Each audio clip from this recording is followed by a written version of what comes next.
Hello guys, কেমন আছো তোমরা সবাই? আজকে আমি সিওল বাস্টার্সের এপিসোড 2 এক্সপ্লেন করতে যাচ্ছি।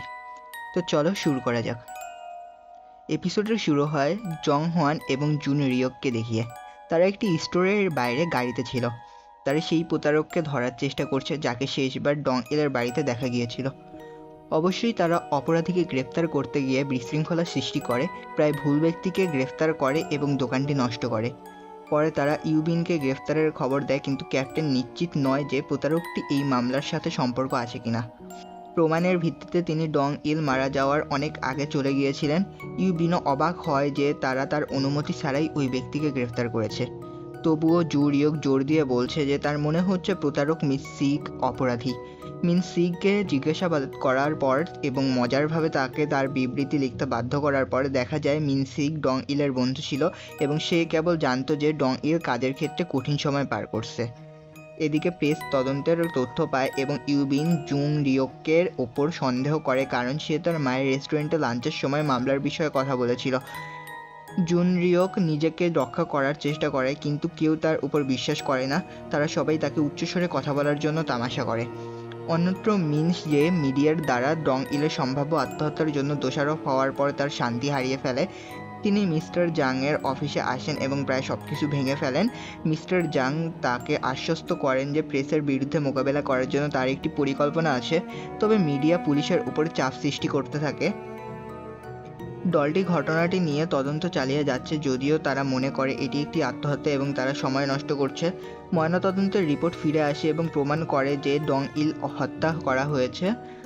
জাতীয় গবেষণা প্রতিষ্ঠানের প্রধান জন ইয়ং কিয়ং অনুযায়ী ডং ইলকে পাফার ফিশের বিষ দিয়ে হত্যা করা হয়েছে।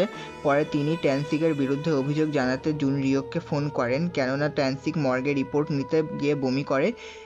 জং ইল হত্যার নিশ্চিতকরণের সাথে দলটি অন্য দিকেও গভীরভাবে নজর দেয়।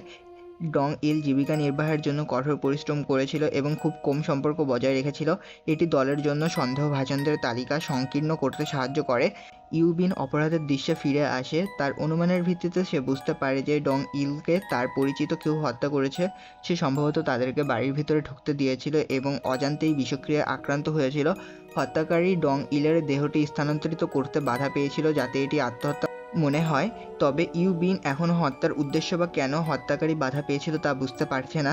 পরবর্তীতে সে মিন শেওকে নিয়ে ডং ইলের পরিবারের সঙ্গে কথা বলতে যায়। মিন শেও এখনও তার আবেগ এবং মামলার মধ্যে ভারসাম্য প্রতিষ্ঠা করতে সংগ্রাম করছে। সে দুঃখিত যে ডং ইল কাজের জায়গায় প্রবল হয়রানির পর একা মারা গেছে। ইউবিন তাকে পরামর্শ দেয় যে যদি সে একজন ভালো গোয়েন্দা হতে চায় তবে তাকে তার আবেগকে নিয়ন্ত্রণে রাখতে হবে। পথে তারা একটি ফোন পায় যে মিনজে আত্মহত্যা করেছে এবং তারা তাড়াতাড়ি ঘটনাস্থলে যায়। তারা অপরাধের দৃশ্যে পৌঁছায় যেখানে ফ্যানরা ঘিরে আসে।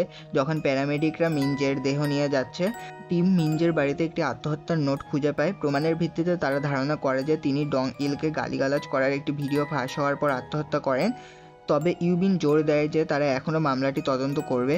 এইবার তিনি মিনজের বাড়ি চেক করতে জাং হোয়ানের সাথে যান।